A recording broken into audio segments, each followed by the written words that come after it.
Sehr gut gemacht. Chance für Deutschland. Waldner. Schuss.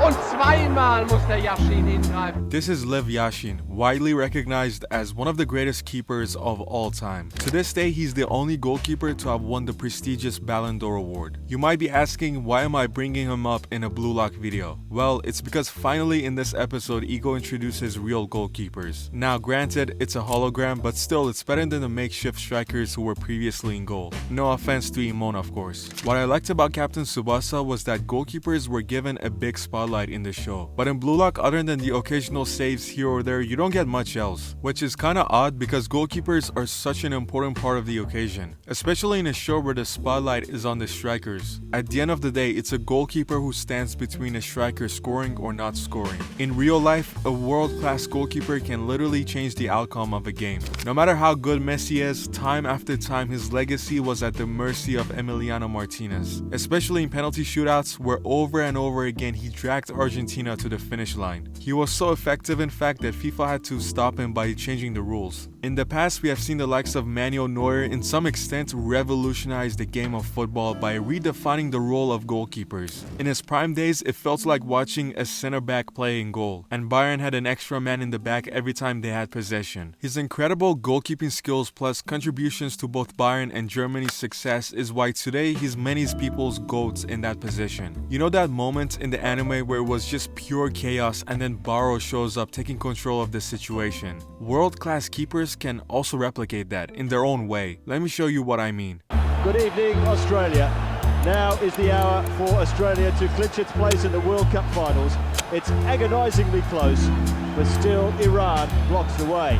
99.99% of you have never heard of this game, but as an Iranian, this is one of my favorite football matches of all time. To give you context, this is a World Cup qualifier playoff game between Iran and Australia. The first game was held in Iran and it ended 1-1. And this is the second leg in Australia. The winner goes to the World Cup, and all the odds are in Australia's favor to qualify. But that's where this guy comes in, Iran's goalkeeper Abedzadeh. The thing about Abedzadeh is that not only he was actually a good keeper, but he was so charismatic.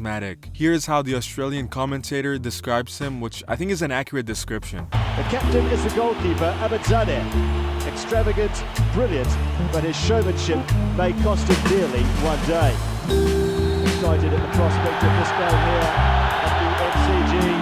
This is it. Anyways, the game kicks off, and before even reaching minute 1, this happens. And the ball's come across, an early chance for Australia!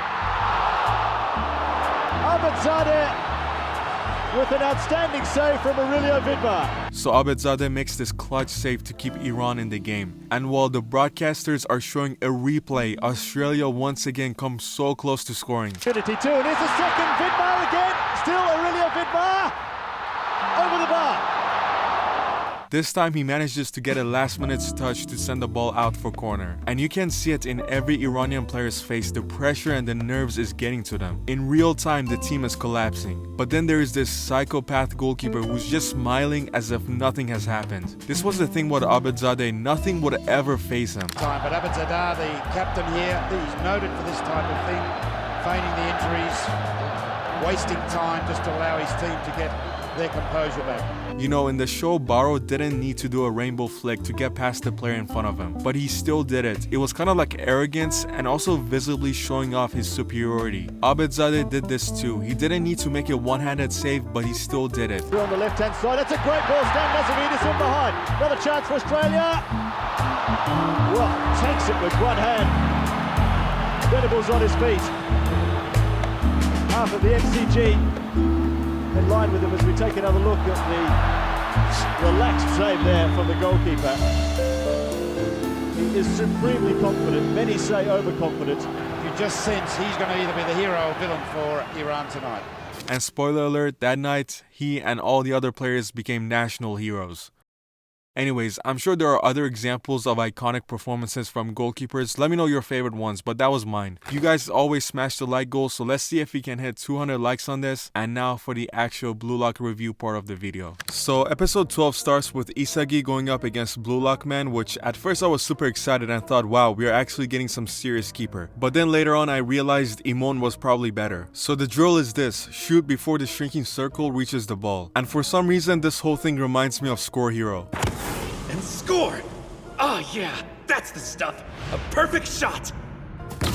Anyways, he has 90 minutes to score 100 goals, which he eventually does. Now, while watching this entire time, I was thinking there is no way anybody else in Team Z outside of the top 4 could pass this challenge. In the show, Ego does say that each player is going through a carefully designed trial, so I'm assuming other players have to pass a different challenge, cause otherwise it will make zero sense if someone like Igarashi made it. Every player will have to rely on different skills to clear this stage of the process, if they're clever. Anyone who coasted by, thanks to their teammates, will find this 90-minute stage to be quite the difficult challenge. After completing the challenge, Isagi enters this room, and can I just say there's no way this guy is a high schooler. Someone needs to check his age. We form a team of 3? Isagi, Bachira, and Chigiri, let's run it. Oh, hey, Isagi! I kinda hate how they only showed Isagi doing the challenge. If I were to pick, the first players who come to mind would be Kunigami and Chigiri. Nah, it has to be Chigiri. Kunigami is too similar to Isagi. Hey, Yoichi Isagi. Wanna join our team? Okay, that changes everything. We're staying teammates. I'll join the two of you instead. This is some Ronaldo Bale Union type of energy. But I'm not gonna lie, to backstab Rayo is kinda crazy. To be fair though, I get what Nagi means. If he wants to reach that next level, he has to leave his comfort zone. That's what a lot of players do in real life. With this team, there's no way we can lose. Look, as insane as it sounds, I still think Chigiri would have been better. I don't know, obviously Nagi wipes the floor with these players, but Chigiri's speed is just something else, like it's too handy. It's so obvious they're gonna lose. Just based on looks and aura, I can tell these guys are serious. Anyways, let's fast forward. So we learned that the teams get to choose their own opponents, and the winner gets to pick whoever they want from the opposing team. Since we're both here, I have a proposal. I bet you and I might be thinking the same thing. Let's team up. Oh my god, yes, all they need now is Rayo, and things are looking serious. The only reason we formed a team is because we passed that last stage quickly and ended up here together. They're just stepping stones on my journey. Rain is actually so cold. Also, this reminds me of that time Ronaldo admitted that he never spoke to Ferdinand or Giggs. He was just there to win, not to make friends. You don't care who your opponent is? Then I'll listen to my ego. Play us. Sure, I'll beat you. This is like that time Vidal was talking crazy, saying Barca were the best team in the world. And a day later, we got demolished 8-2. Let's get this started. So these new rankings, they're based on the order we cleared the first stage, not talent. I'm stating the obvious, but the less players are on the pitch, the more individual skills become a deciding factor. I don't know what's gonna happen here, but theoretically, Bachira should be even more insane in a 3v3 setting. Next up is Rin. Are you ready, Isagi? Yeah! You know what to do. A 1-2 pass. But that was only a feint. Nagi! I mean, Rin is not even moving, so I'm not sure what was the point of doing that. Not good enough. I'll stop you and look glamorous. Virgil van Dijk anytime he's defending a one-on-one. It's yours. Goes. Alright man, what is this? Rin and that other guy didn't even do anything. Alright, I think I've seen enough. The game has barely started. Your game is so mediocre, I might actually die of boredom. This is me anytime I watch Holland in the Champions League. I can't stand players like you. Don't you know? This is a battlefield. Could you imagine in real life your team scores and an opposing player starts talking crazy like this? And at the moment, you're turning your back on a soldier with a loaded rifle. It's never that serious.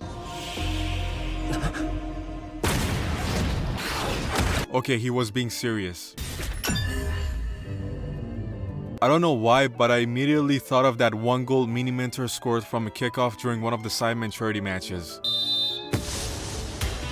Rin might be incredible on his own, but this is a 3-on-3 battle. Technically, it's 4-on-4. Sorry, Rin. I'm not gonna let you touch it! So gentle. I'm guessing he's just Kwon on steroids. That was one sick jump. I'm impressed, and I'm 190 centimeters tall. Wait, Nagi is over 6 foot and he plays like this? Pass it to me, right in front of the goal. Here you go! Bachira is not even looking at the ball. Before Tsukimitsu kicks it, he's already looking back. For now, I have to be cautious. So he's Kwon plus Gagamaru.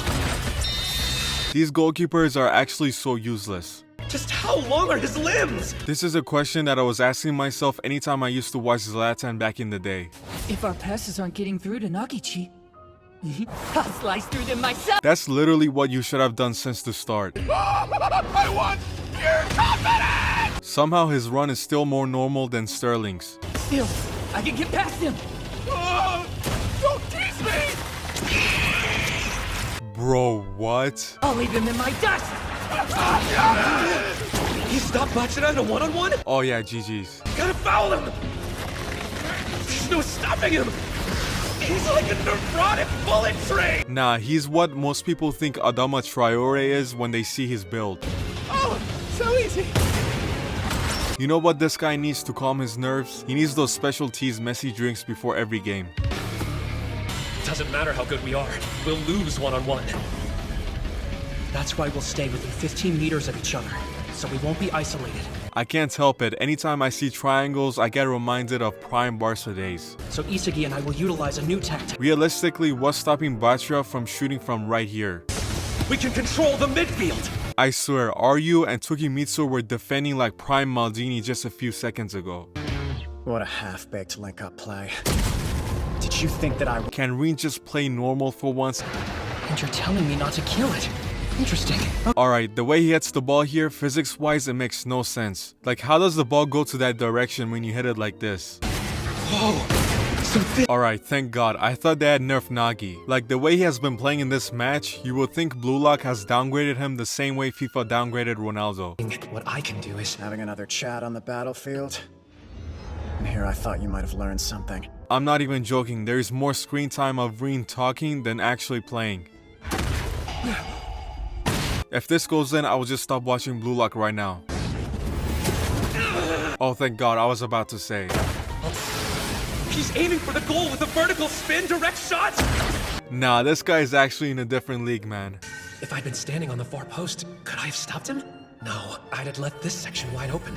There is no reason for the goalkeeper to be so close to his goal, especially in a pitch that is so small. The robots or the hologram should have came out a bit more, giving Isagi the option to cover the far post. How long are you gonna pass the ball around for?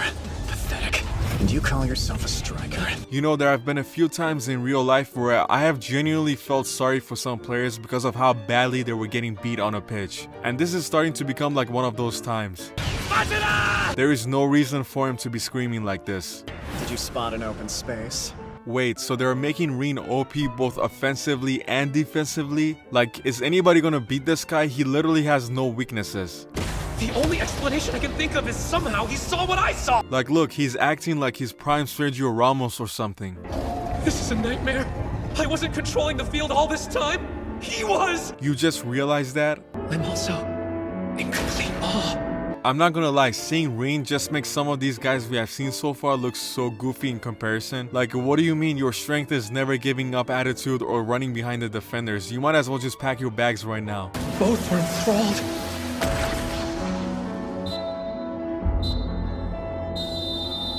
This is one of those defeats that will have you in a complete silence. We want you, Meguru Bachira. This is the best choice. I would have picked Bachira too. I'm not going to wait for you, Isagi. If you do want me, win me back. What is this, a football show or a romance story? Anyways, that was it for this video. If you guys liked it, please leave a like. Until next time.